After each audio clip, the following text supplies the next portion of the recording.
Hey guys, അപ്പോൾ ഇന്നത്തെ കഥ ഈ സുന്ദര കുട്ടപ്പനെയാണ്. ഈ ആൾക്കാരൊക്കെ എന്തുകൊണ്ടാണ് ഇങ്ങനെ നോക്കണമെന്ന് അറിയണ്ടേ? ബാ കഥ പോയി കണ്ടിട്ട് വരാം. പഠിച്ചല്ലോടാ.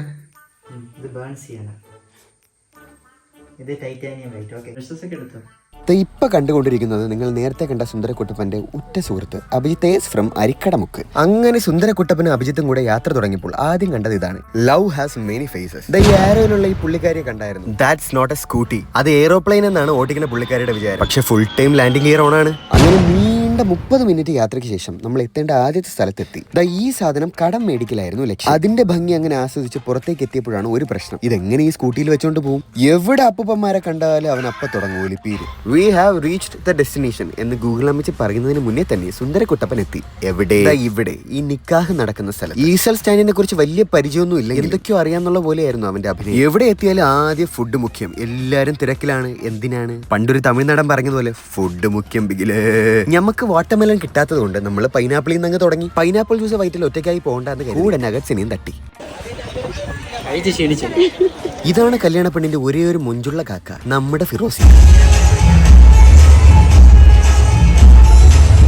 തീപ്പൊരു കണ്ണി തെറിക്കാതിരിക്കാൻ കണ്ണാടി വെച്ച ചെക്കനെയും കണ്ണാടി വെക്കാൻ മറന്നതിന്റെ പരവേശം കാണിക്കുന്ന ഫിറോസിനെയുമാണ് നിങ്ങൾ ഇപ്പോൾ കണ്ടുകൊണ്ടിരിക്കുന്നത്.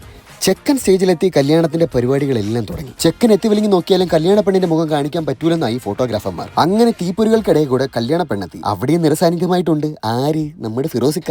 ഇവര് നല്ല മാച്ചല്ലേ? അല്ലേ? ഇതായിരുന്നു ആ ഓഡിറ്റോറിയത്തിലിരുന്ന് എല്ലാവരും പറഞ്ഞുകൊണ്ടിരുന്നത്. അപ്പൊ നമുക്ക് നമ്മുടെ പരിപാടിയൊക്കെ തുടങ്ങാം. ഏത്? Live painting. വരച്ചൊരു മനുഷ്യൻ നെഞ്ചു പൊട്ടി താഴെ നിൽക്കുമ്പോഴായിരുന്നു അവരുടെ കേക്ക് കട്ടിങ്. പെൻസിൽ കൊണ്ട് ഷടപടേന്ന് ഔട്ട്ലൈൻ ചെയ്തു ആക്രിലിക് ഓരോന്നായിട്ട് എടുത്തു വെച്ചു. ആദ്യം നമ്മുടെ മുഞ്ചുള്ള പുയ്യാപ്പിളയുടെ പണി അങ്ങ് തുടങ്ങി. വരച്ചുകൊണ്ടിരുന്നത് നോക്കാൻ വന്ന ഈ ചെക്കനെ നോക്കി ചിരിച്ച ചിരി പുച്ഛത്തോടെ ഉള്ളതാണ് എന്ന് നിങ്ങൾക്ക് തോന്നിയെങ്കിൽ നിങ്ങൾക്ക് തെറ്റി. എന്നാലും ഞാൻ അതിന് സുന്ദരക്കുട്ടപ്പന്റെ ഭാഗത്തു നിന്നും ക്ഷമാപണം ചോദിച്ചുകൊള്ളുന്നു.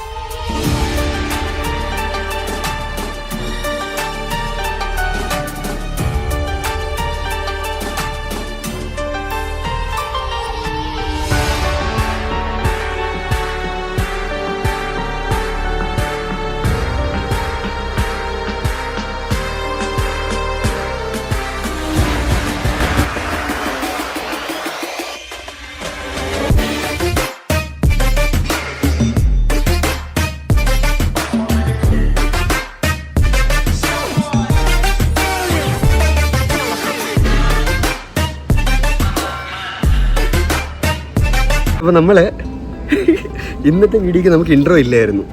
നമ്മൾ മറന്നുപോയതാണ് എടുക്കാൻ. ഔട്ട്ഡോർ എങ്കിലും എടുക്കാം. അപ്പോൾ സംഭവം എന്താ വെച്ച് കഴിഞ്ഞാൽ എൻ്റെ ഒരു കൂട്ടുകാരൻ്റെ അനിയത്തിയുടെ കല്യാണമായിരുന്നു. അത് നമ്മളോട് എത്ര മാസം ഉണ്ടായിരുന്നു? 3 മാസമോ 6 മാസം? 6 മാസം ഉണ്ടായിരുന്നു. 6 മാസം ഉണ്ടായിരുന്ന ഒരു കൂട്ടുകാരന് നമ്മളോട് എംകോമിന് വന്നു. ഫസ്റ്റ് സെമ്മ് നിന്ന് പോയി. അപ്പം നമ്മൾ കല്യാണത്തിന് വിളിച്ചതായിരുന്നു. അങ്ങനെ വന്നതായിരുന്നു. അപ്പം നമ്മളൊരു ലൈവ് പെയിൻറ്റിങ് ചെയ്തു. അതെങ്കിലും ചെയ്യാൻ പറ്റും. അവൻ്റെ അനിയത്തിയുടെ കല്യാണത്തിന്. അപ്പോൾ ഇതായിരുന്നു ഇന്നത്തെ വീഡിയോ. ഓക്കെ, അപ്പോൾ ഇന്നത്തെ വീഡിയോ നിങ്ങൾക്ക് ഇഷ്ടപ്പെട്ടെന്ന് കരുതുന്നു. ഇൻട്രോ ഒന്നും ഇല്ലായിരുന്നു. എന്താണെന്നൊന്നും മറന്നുപോയതാണ് സത്യം പറയാൻ എടുക്കാൻ. എൻ്റെ കണ്ണൊക്കെ ചോന്നിരിക്കുകയാണ്. ബി.പി കൂടിയിട്ടില്ലടാ, പ്രഷറായിരുന്നു. പ്രഷർ തീർക്കണ്ടേ? ഇതിപ്പോൾ നിങ്ങൾക്കും ഇതുപോലെ വർക്കൊക്കെ ഉണ്ടെങ്കിൽ വിളിക്കുക. അപ്പോൾ ഇനിയും പുതിയൊരു വീഡിയോയുമായി ഞാൻ വരുന്നതായിരിക്കും നിങ്ങളുടെ മുന്നിലേക്ക്. അഭിജിത്തെ, until then, it's Messi Vidas and Abhijit signing out. Bye.